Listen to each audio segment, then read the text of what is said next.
তিনি নাকি গ্যারেন্টি দিয়েছেন। কি গ্যারেন্টি? না তো মতুয়াদের করতেই হবে। আমি বলছি গায়ের জোরে হবে না। মতুয়ারা ইতিমধ্যেই ওরা অধিকার পেয়ে গেছে, মতুয়ারা নাগরিক। আর আপনি প্রধানমন্ত্রী হয়েছেন, ওরা আপনাকে ভোট দিয়েছিল, আপনার লজ্জা করে না? আপনি মতুয়ার অধিকার কাটতে এসছেন। আইনটা দেখেছেন? আইন কখনো পড়েন? পড়ে দেখেন? ফিস ফিস করে কয়েকজন দালাল আছে যা বলে তাই শোনেন, নিজে কিছু দেখেন না। আই এম সরি, আমার মতুয়া ভাই বোনদের গায়ে হাত দিলে আমার গায়ে হাত দেওয়া হবে, এটা মাথায় রাখবেন। দুই, আপনি ব্যারাকপুরের মিটিংয়ে বলেছেন, ভাটপাড়ার মিটিংয়ে আমি খোঁজ নিচ্ছিলাম, কি বলেছেন? আমরা নাকি মাইনরিটিসদের রিজার্ভেশন দিয়ে দেবো শিডিউল কাস্টদের কোটা ছেড়ে। আমি মাইনরিটি বেল্টে দাঁড়িয়ে বলছি, আপনার বুকের পাটা থাকলে আপনি কথা মাইনরিটি বেল্টে দাঁড়িয়ে বলতে পারবেন না। তার কারণ আমি এতটাই সাচ্চা। কেন মুসলিমরা কাটতে যাবে শিডিউল কাস্টের কোটা? লজ্জা করে না?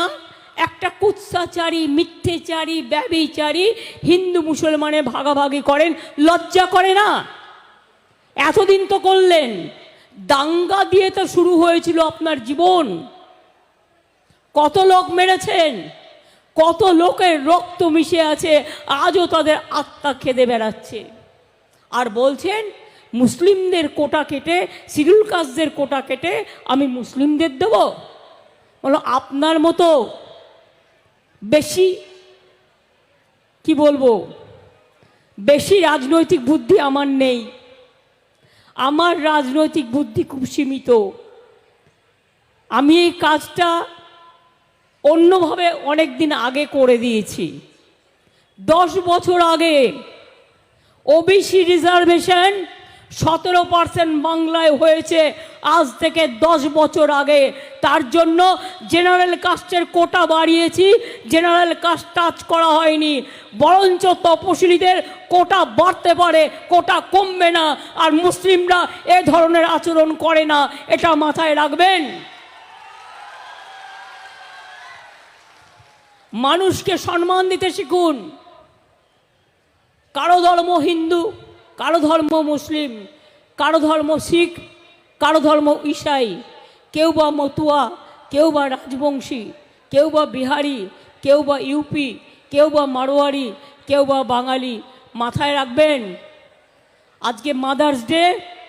আমি আমার সম্মান জানাচ্ছি সারা পৃথিবীর সকল মায়েদের, প্রণাম জানাচ্ছি, সালাম জানাচ্ছি, ঘরের ছোট্ট ছোট্ট বোনেদেরও। কারণ যে বোন, যে ছোট্ট শিশুটা একদিন বড় হবে, সেও একদিন মা হবে, সেও একদিন কন্যা হবে। মা, বউ, কন্যা সবাই অনন্যা, এটা মাথায় রাখবেন। আর কি বলে গেছেন শুনে রাখুন, তপশিলীরা এখানে ভালো আছে বাংলায়, এবং আরও ভালো থাকবে। আপনার গ্যারেন্টি আমি ফুৎকার দিয়ে উড়িয়ে দিলাম। মতুয়াদের আপনি ক্যা করবেন? আপনি ক্যা করে বিদেশি করলে নিঃশর্ত অধিকার দিন, তা নাহলে আপনাকে টুফুয়া করতে দেবো না, বাংলায় ঢুকতে দেবো না। মাথায় রাখবেন, মানুষকে তাড়াতে গেলে। আপনি প্রধানমন্ত্রী হিসেবে আসতে পারেন, কিন্তু বিজেপি নেতা হিসেবে আপনি আগুন জ্বালাতে পারেন না। আমি আগুন জ্বালানোর কথা বলছি। সরি, বাংলায় আসতে দেবো না, এ কথা আমি বলছি না, উইথড্র করছি। কিন্তু আমার মনে এতটা জ্বালা হয়েছে, তাই আমি এটা বলেছিলাম।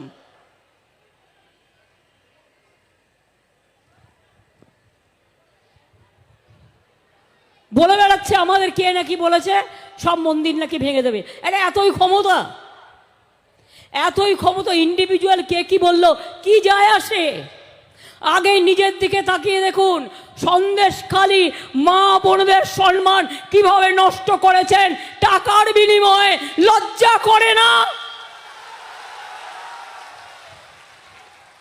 যে মা বোনদের হেয় করে অসম্মান করে, তার মুখ দিয়ে বড় বড় কথা শুনবার জন্য আমরা তৈরি নই। প্রধানমন্ত্রীর প্রতিনিধি রাজভবনের লাটু সাহেব, মেয়েরা যেতে পারছে না ভয়ে। আমি তো কনস্টিটিউশনাল ক্রাইসিসে পড়ে যাচ্ছি, কারণ আমার প্রয়োজন থাকলেও অন্য জায়গায় কথা বলতে হবে, কিন্তু রাজভবনে ঢুকতে পাচ্ছি না, কারণ ভয় পাচ্ছি এই রাজ্যপালের যে সব কীর্তি কেলেঙ্কারি বেরিয়েছে তার জন্য। আজকে কোনো মহিলা যেতে চাইছে না রাজভবনে। কি প্রধানমন্ত্রী, আপনার উচিত ছিল না তাকে পদত্যাগ করিয়ে সরিয়ে নেওয়া? লজ্জা করে না? এখনো সন্দেশখালি নিয়ে মিথ্যে কথা বলে যাচ্ছেন। সন্দেশ তো আপনার জন্য অপেক্ষা করছে। রেজাল্টটা মিলিয়ে নেবেন, রেজাল্টটা মিলিয়ে নেবেন। সন্দেশ মানে হিন্দিতে বলে সন্দেশ, বাংলায় বলে মিষ্টি। সন্দেশ হচ্ছে দেশ কা খবর क्या है, मोदी जा